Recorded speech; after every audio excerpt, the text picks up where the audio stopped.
Lahat po. Kayo hindi Pilipino. Nakita niyo po ba? Kayo lang ang sumisigaw sila, mga disiplinado. Hindi po kayo disiplinadong tao. Hindi kayo mapakiusapan. Nakikiusap ako. Pag pinakiusapan kayo, lahat po yan, dinaulihin yan. Saan dahil sa inyo? Sana araw-araw ko kayo nanguhuli. Mga kapenyo, tirahin na natin itong may init na issue ngayon. Pasok, intro! What's up mga kapenyo? Meron na naman tayo napaka-init na reaction video ngayong araw. Good evening sa inyong lahat mga kapenyo. At dito nga etong si Kuyang Rider halos napaiyak na lang sa traffic enforcer. Bakit nga kaya umiyak dito si Kuya sa mga traffic enforcer? Sino ba ang talagang tunay na nagkamali dito? Eto nga bang si Kuyang Rider o etong mga enforcer na nanghuli nga sa kanya? At dito nga mga kapenyo, kamakailan lang, kung naaalala nyo, nagawan ko rin ng reaction video yung isang traffic enforcer naman na kung saan iba yung kanyang violation pero hinatak yung kanyang motorsiklo nang wala talagang alinlangan, kung saan lumalabas talaga doon na boplox etong enforcer. Pero dito sa istorya naman na to, na pag-iyak nga ni Kuyang Rider, parang, alam nyo na, panoorin na lang natin dito. Operation po ito, operation. Operation, araw-araw operation dito. Huwag nyo Tapos mahilig. titigitan niya ako ngayon. Pumasok Pumasok pa naman pala sa bawal Maghanap ko yun. Nako, yari, disobedience. Patong-patong na kaso. Lahat po. Kayo hindi Pilipino. Nakita niyo po ba? Kayo lang ang sumisigaw sila, mga disiplinado. Hindi po kayo Totoo disiplinadong naman tao. yan, yung sinasabi ng isang traffic enforcer. Even though na traffic enforcer man yan, o MMDA man yan, o barangay tanod man yan, basta naka-uniforme o nakasuot pang barangay, respetuhin naman din po natin. Yan po yung hirap sa ating mga Pilipino. Hindi ko naman po nilalahat, pero yung karamihan po kasi, sa totoo lang, sadyang pasaway. Kaya nga nung araw, talagang pinaghigpitan ng Marcoses etong lugar natin sa Pilipinas nung araw. At bumalik ulit yung paghigpit ng ating gobyerno nung si Duterte na nakaupo. At ngayon, dito kay Marcos, talagang okay din naman. Kaso talagang medyo meron pa rin talagang mga pasaway na mga Pilipino. Hindi ko po nilalahat, ulitin ko. Pero dito, sa pagkakamali nga ni Kuya, dumaan daw pala ito sa bus lane. Kita, rinig na rinig naman na ang dalawang tenga nyo siguro mga kapenyo, na kung saan kahit anong pakiusap mo Kuya, kamote rider ka Maling-mali po yung ginawa mo. Kahit po makiusap ka, hindi ka po talaga pagbibigyan. Nung araw, baka lumusot yan. Nung wala pang mga kamera. Nung hindi pa ganun kahigpit. Pero ngayon po, hindi na po lulusot talaga yan. Maling-mali po yung ginawa nyo. Sana po, maging maayos tayo. Lalo-lalo na, siyempre, bago tayo kumuha ng lisensya, lahat po yan nakasulat. Lahat po yan, pinag-aralan natin. Pero bakit ganun? Dinadaan sa pakiusap. Kasi pag pinagbigyan po kayo ng traffic enforcer, lahat na po yan, hindi na po hulihin yan. Lahat na po yan, talagang pera-pera na lang ang mangyayari. Diba? So, kumbaga, magiging tain na naman ang tingin ng mga tao sa gobyerno natin. Diba? Tama lang din yung ginawa ng enforcer dito na talagang hindi niya pinagbigyan etong si Kuya. Kayo mapakiusapan. Nakikiusap ako. Pag pinakiusapan kayo, lahat po yan, dinaulihin yan. Saan dahil sa inyo? Sana araw-araw ko kayo nanguhuli. Araw-araw namin kayo mahuli kasi araw-araw sa dumadaan. So talagang pinanindigan pa niya na araw-araw siya dumadaan doon, Hindi ka lang natsetsempuhan Kuya. Ngayon na natsempuhan ka na, sana matuto ka na, madala ka na. Mabait pa nga yung enforcer mabait pa yung naglabas ng vlog na to. Hindi nilabas yung yung mukha mo kung nilabas pa yung mukha mo Kuya, talagang napahiya ka sa social media. Mas lalo kang magugulantang nun. Baka pati pamilya mo madamay pa, baka mabash pa dahil sa kagunggungan na ginawa mo, kuya. 'Di ba? Maling-mali na po yung ginawa nyo, itinatama nyo pa, 'di ba? Sana lahat ng enforcer, saludo ko sa enforcer na to, no, na talagang ipinakita niya yung, alam mo yon, yung talagang batas, no? Batas is batas. Wala pong pwedeng umano doon, no? Kasi pagka ganyan, na pagbibigyan lagi, mamimihasa po, no? Ganyan ganyan yung ibang ano sa atin eh. Kaya lumaki yung ulo ng iba. Ganyan lang niyo ako nauli. Ayun, no? Araw-araw daw. Diiti mo. Ang maliit na pasay na yan, pinagbibigyan niyo, ganyan uli niyo. Bakit kayo ganyan?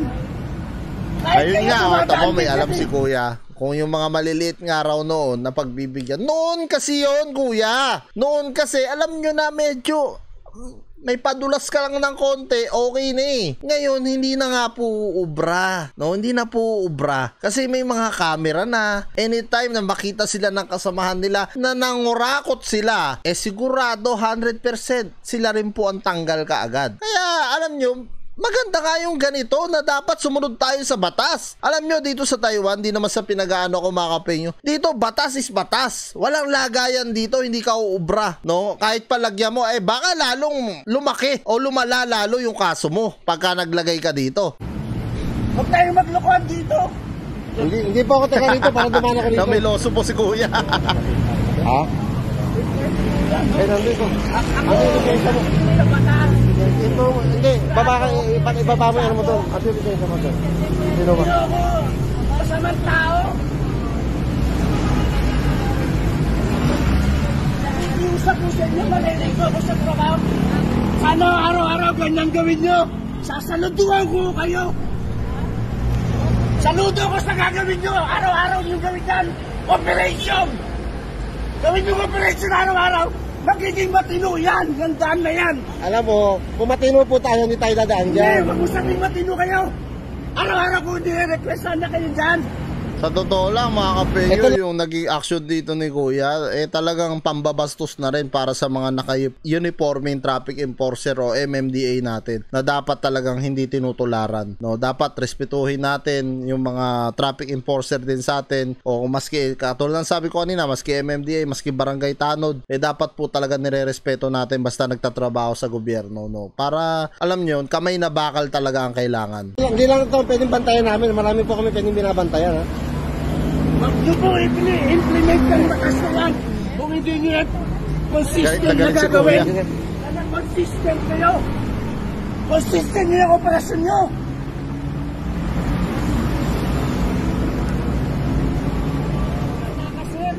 Wag mo ako sisigawan, ha? Hindi ako gagala dito sa kalsada kung hindi ako lisensyado at may Malas lang ni kuya na tsempuan siya.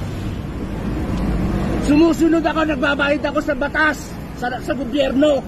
Inikita na siya. Naghahanap buhay for seminar, sir. Okay, ma'am. Disobedience pa, yari ka. Sorry, ma'am. Ito sir, using fast lane. Fast lane. Contest ko na lang yan, sir. Pagkalagyan mong disobedient. Hindi ko ba binigay yung lisensya at registro ko? Oo, yung pambabastos mo. Yung pagsisigaw nyo sa amin. Hindi. Tama po ba High yun? blood ka ako, sir. Hindi kami.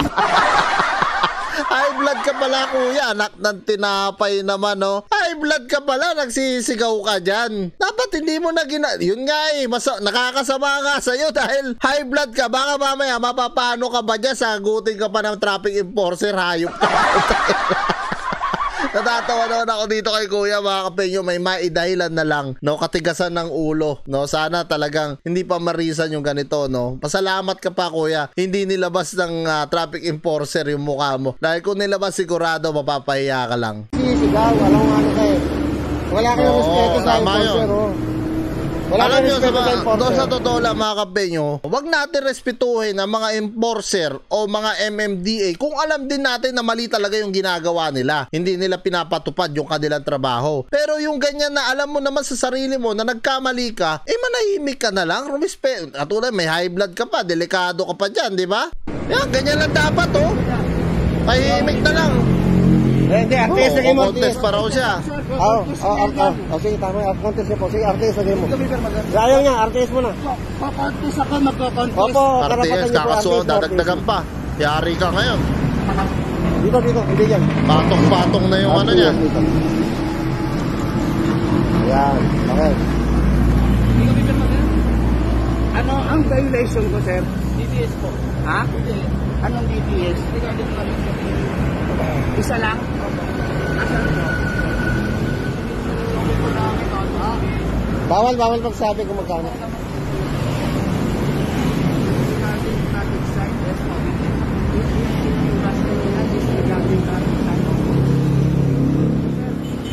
Sa video nyo yan, marinig nyo, araw-araw po sana operation nyo dito. Araw-araw marami po kayong titikitan. Marami po ng huli rito, MMDA. Hindi po. Sana po, araw-araw kayo nandyan. Andito po lagi At ang mga... matutupad yung batas na pinai-implement ninyo. Saludo ko sa inyo. Sa ginagawa nyo. So yan mga kapenyo, no? Saludo naman pala si Kuya sa mga traffic enforcer after niyan sigaw-sigawan. Alam mo Kuya, sa totoo lang, tama din naman yung ginawa talaga ng traffic enforcer sa'yo. Kasi nga nagkamali ka talaga, wala ka na mailulusot kahit ano pang gawin mo, no? Siguro talagang na-timingan ka lang. At syempre, dun sa mga ibang motorista naman, kalma lang po tayo pagdating sa kalsada. Huwag po natin daanin sa init ng ulo yung mga ganitong pangyayari, lalong-lalo na kung alam naman natin sa sarili natin na nagkamali talaga tayo. Pero kung alam naman natin na nasa tama tayo at yung enforcer o MMDA ang nagkamali, dapat talagang ipaglaban mo. Kahit pa makipagsigawan ka dyan, makipagpatayan ka dyan, dapat talaga ipaglaban mo kasi alam mo sa sarili mo na tama yung pinaglalaban mo. Uulitin ko mga kapengyo, pag mali, mali. Pag tama, tama. Ipaglaban natin. Comment nyo na lang down below lahat ng mga opinion nyo mga kapengyo at lahat po yan mabasa ko. Maraming salamat mga kapengyo at kita-kita na tayo sa susunod kong reaction videos. Be up waiting for you if you had to leave. I would wait a lifetime if you were at sea. I just wanna say that I feel that our love is real. Maybe we should hurry up and seal the deal.